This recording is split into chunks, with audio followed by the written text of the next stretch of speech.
showcase the artistic brilliance of this land. The Ikkat and Kalamkari speak of the talent of artisans and their skilled hands.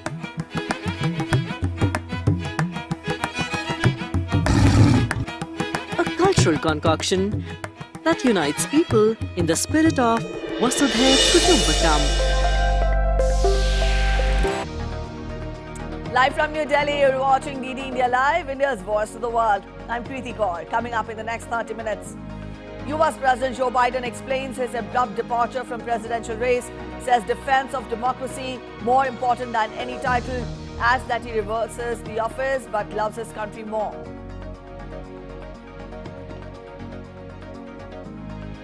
Biden leaves a message for fellow Democrats, says he is passing the torch to a new generation, mentions Kamala Harris towards the end of the address, calls her experienced, tough and capable.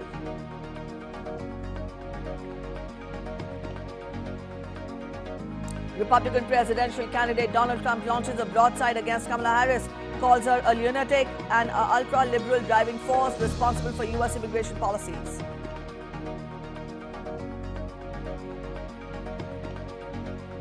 Israeli Prime Minister Benjamin Netanyahu outlines a plan for de-radicalized post-conflict Gaza during his address to the US Congress, address marred by protests outside while many Democrats boycott his remarks.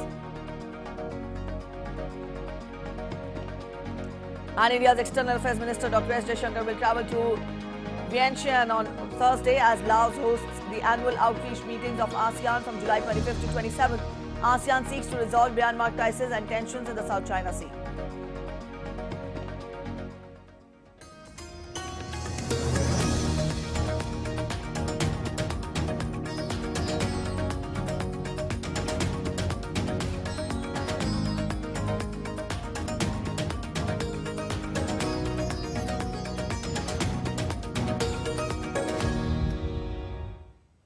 US President Joe Biden made his first address since his decision to drop out of the 2024 presidential race. Rebuffing weeks of pressure from Democrats to step aside, Biden, in his address to the nation, explained his decision to pass the torch and end 2024 candidacy.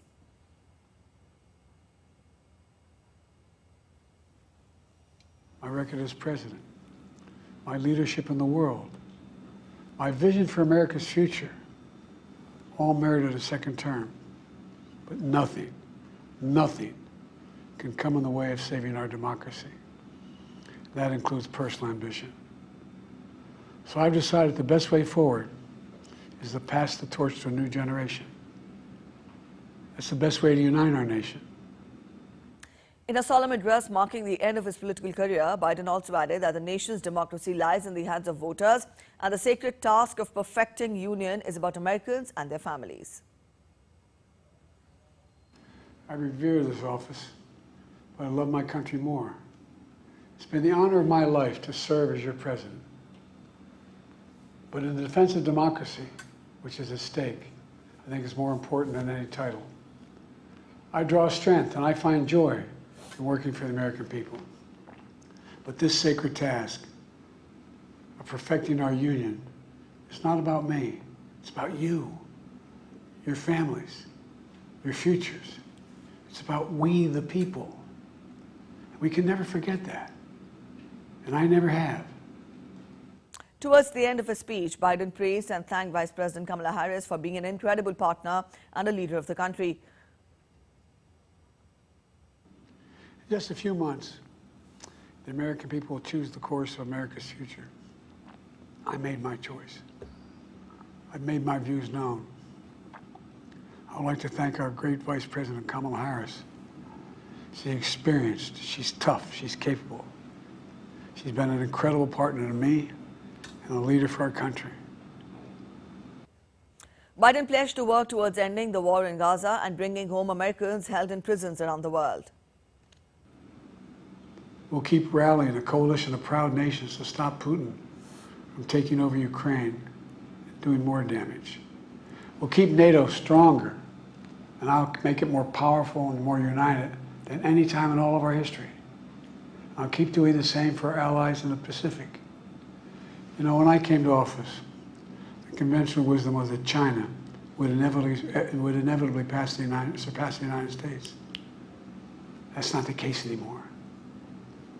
And I'm going to keep working to end the war in Gaza, bring home all the hostages, and bring peace and security to the Middle East and end this war. We're also working around the clock to bring home Americans being unjustly detained all around the world. All right, Benji Iyer joins us with more from Washington. Benji, good morning.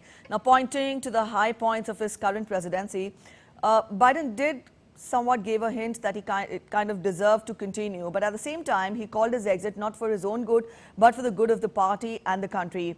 How do you evaluate or how do you gauge the crux, the essence of Biden's address from the Oval Office? Well, I think ultimately this was an inevitable, yet soft, stoic, somber, sobering address that was frankly historic. It is not often in American history that someone sits behind the desk in the Oval Office and gives details, sheds lights on a decision to withdraw from the presidential race. Joe Biden did that, not giving specifics necessarily on how he came to this decision so quickly, following defiance from the White House for days, weeks, about his ability to serve amid concerns over his fitness for office.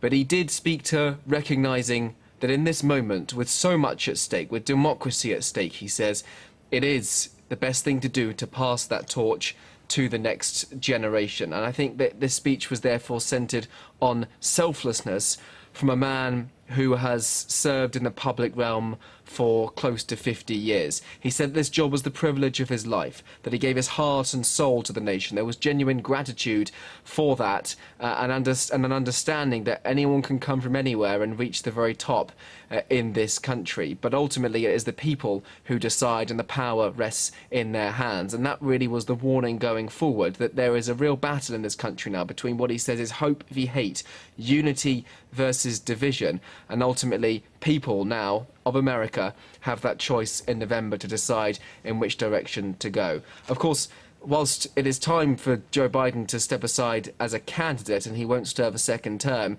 he is still going to see out his first term in office, which means he'll continue to be president until January. And that time, he says that he will prioritise civil rights, people's right to vote, people's right to choose, and abortion, highlighting political violence, gun violence, Supreme Court reform, foreign policy in regard to Ukraine and other conflicts around the world, and importantly instill confidence, or at least he tried to instill confidence that he remains up to the task. He spoke about those legacy and his achievements in the past, taking the country from the depths of the pandemic, from economic ruin in the midst of COVID-19, trying to unite this nation following the attack on democracy after the 2020 election, and tackling climate change as well. In doing so, he endorsed Kamala Harris to try to continue what the administration is trying to do in this country in what was a remarkable speech, prime time, this Wednesday night. All right, Benji, Biden also called Kamala Harris tough, capable and experienced. To what extent will this endorsement strengthen Kamala Harris's run in the race? Well, it's already over the run. I mean, she is the presumptive nominee for the Democratic Party. Joe Biden's endorsement, other endorsements from congressional heavyweights, effectively paving her way towards sealing enough delegates to become the candidate that the Democratic Party will no doubt have top of the ticket come November to face off against Donald Trump. She is already very much on the campaign trail. This is a signed, sealed, delivered part of the campaign, at least. It seems like Kamala Harris will ultimately be the woman trying to win the White House against Donald Trump. And, of course, that endorsement from Joe Biden straight after announcing his withdrawal from the race over the weekend was the very thing that set all this in motion.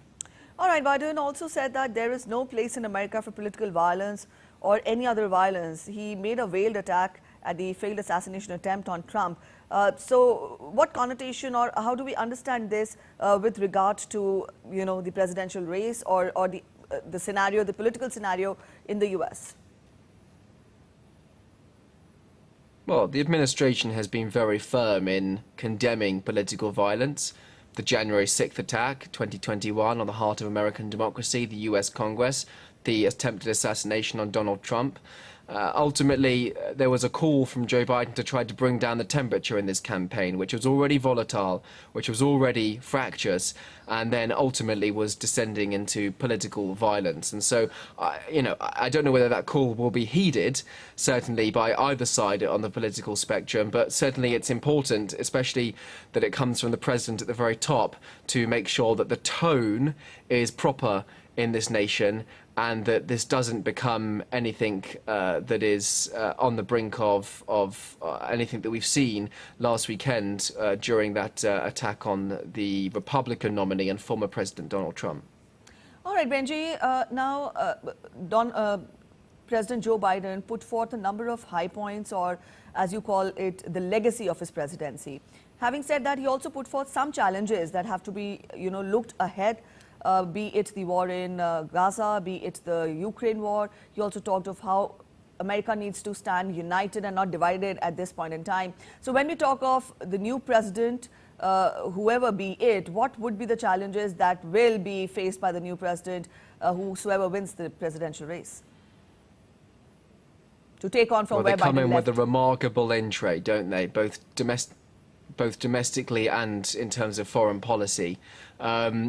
It depends really what Joe Biden can achieve in the next 6 months. Is he able to try to arrange a ceasefire in Gaza? Is he able to try to coalesce around NATO in defensive Ukraine? He says that he will aim to try to counter gun violence. Are we going to see any formative gun control in America? That seems unlikely. He will continue, he says, to push for the cure for cancer, something that scientists have been trying for a very long time. So it is doubtful that all of the issues he highlighted are going to be fully resolved come the inauguration, and they may fall to the responsibility of whoever his successor may be. But this is greater than just a couple of issues facing the United States or short-term challenges. This, Joe Biden is trying to sell the message, at least, that this is a fight for democracy and the future of the nation as a whole, and that much is at stake in this election. All right, Benji, we leave it here. Thank you so much for joining in with those details and that analysis. And former U.S. President and Republican presidential candidate Donald Trump launched a volley of attacks against country's vice president and his new Democratic rival, Kamala Harris. Addressing a rally in North Carolina, Trump called Kamala Harris ultra-liberal driving force who should be held responsible for Biden administration's policies on immigration. Saying Democratic Party bosses were behind Biden's decision to step down, Trump accused Harris of covering up Biden's mental health. His speech comes as Harris hits the campaign trail armed with President Joe Biden's endorsement after his historic decision of the weekend not to seek re-election. Harris gets in, she would be the most radical far-left extremist ever to occupy the White House times 10. There's never been a lunatic like this in the White House, and we've had some bad ones. So now they bring in this one who's worse than him. She's worse than him, because he's a fake liberal. You know, he wasn't that liberal. He was fake. She's a real liberal. She really is a real liberal. She's much worse than him. You're watching DD India Live. We're heading for a short break, but still to come on this edition of DD India Live. After the break, flags in Nepal to fly at half-mast on Thursday in honor of the Soria plane crash victims. A 5-member committee to investigate the mishap. India and the UK agreed to further intensify bilateral cooperation in areas of defence, security, trade and investment. At Paris Olympics 2024, Indian archers to take aim in the archery ranking rounds at Les Invalides.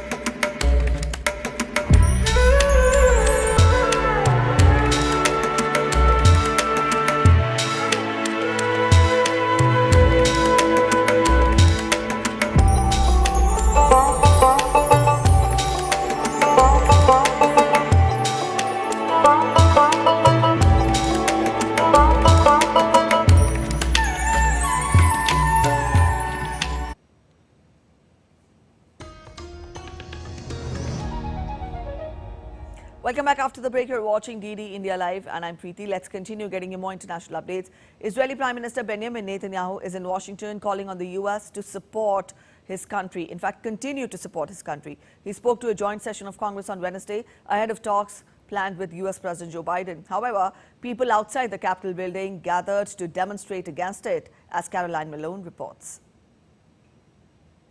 Palestine was one of the strongest messages that protesters were calling for in their big demonstrations that were happening just outside the US Capitol on Wednesday. Different groups gathering in different parts of the US Capitol, some at the main train station, some directly next to where Congress was gathering for a joint session to listen to the Prime Minister of Israel, Benjamin Netanyahu, giving his speech at 2 p.m. in the afternoon on Wednesday. In that speech, he called for bipartisan support from the US to Israel to try and make sure that the US continues, both in word and militarily, to supply what Israel feels that it needs in its fight against Hamas. We meet today at a crossroads of history. Our world is in upheaval. In the Middle East, Iran's axis of terror confronts America, Israel, and our Arab friends.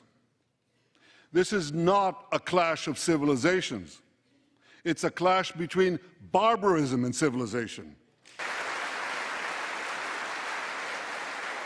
It's a clash between those who glorify death and those who sanctify life. For the forces of civilization to triumph, America and Israel must stand together. Because when we stand together, something very simple happens. We win, they lose. But increasingly, though, we are seeing these types of protests around the country, and people have traveled to Washington from different parts of the US for these protests, from the West Coast, from Michigan, from other states.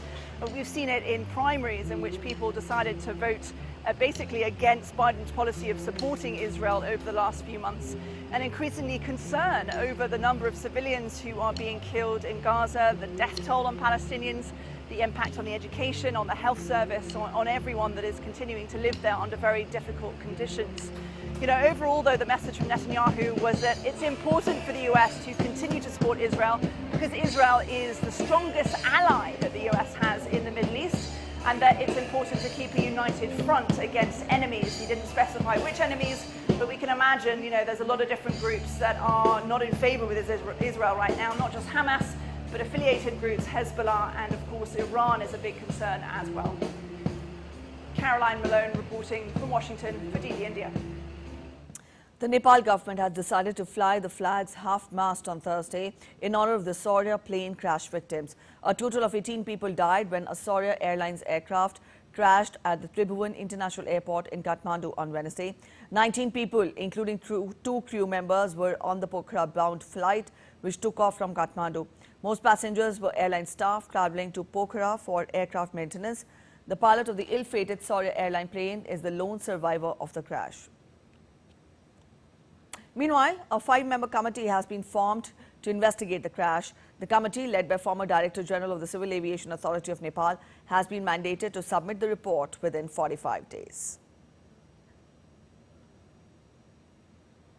Bangladesh Junior Minister for Information, Mohammad A. Arafat, visited the recently destroyed building of the state-owned television station Bangladesh Television in Dhaka. The station was vandalized following clashes between protesters and security forces, which left almost 150 people dead. University students had been protesting against quotas in government jobs.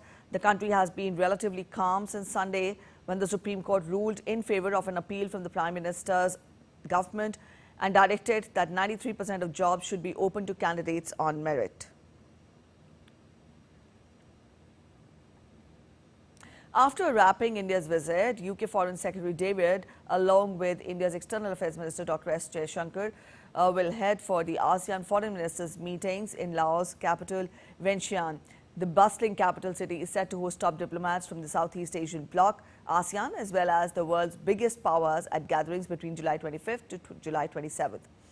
Earlier on Wednesday, UK Foreign Secretary David Lammy called on Prime Minister Narendra Modi, who said India remains committed to elevating its ties with the UK and welcomes the desire to conclude a mutually beneficial free trade pact.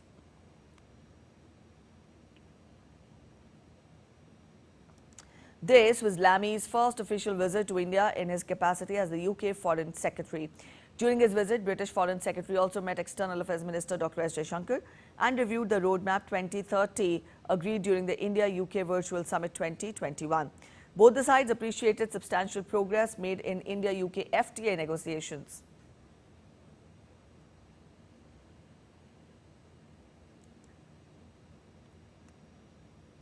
Today is the fourth day of the budget session of Indian Parliament. Further discussion on the Union budget and the budget for the Union Territory of Jammu and Kashmir will continue.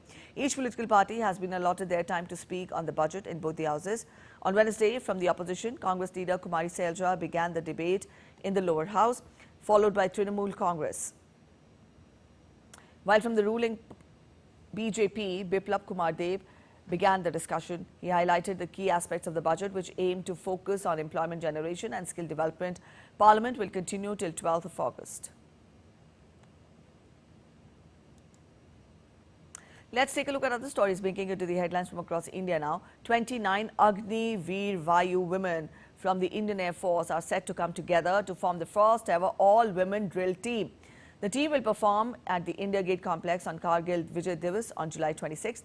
Indian Air Force has invited citizens to be part of a performance that symbolizes strength, unity and breaking of new ground, accompanied by the Air Force band.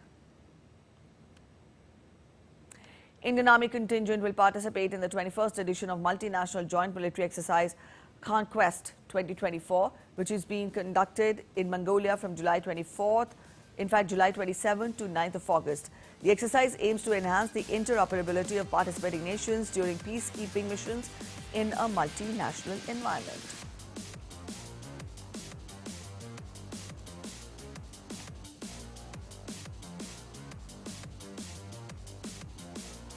Shani Chandra Grahan, also known as the lunar occultation of Saturn, was observed in several parts of the country on the intervening night of July 24th and 25th. This astronomical event, which occurs approximately every 18 years, was visible in the late hours of July 24th until early morning of July 25th. Turning focus to sports, India's Paris 2024 Olympics campaign begins on Thursday with Deepika Kumari and the squad taking aim in the archery ranking rounds. For the first time since London 2012, India has fielded 6 archers at the Olympics, challenging in all the 5 medal events: men's team and individual, women's team and individual, and mixed team. Today's ranking round will be critical to Indian archers' medal ambitions at Paris 2024.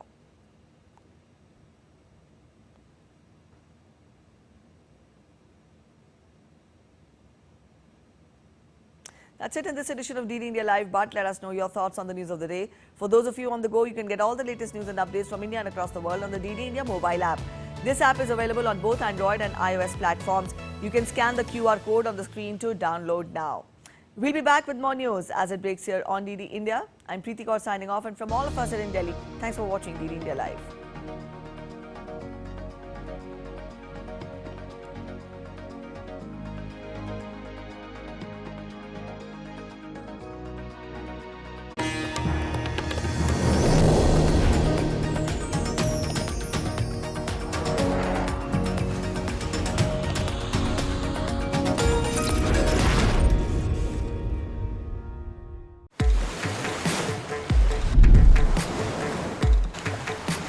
Welcome to Lakshadweep,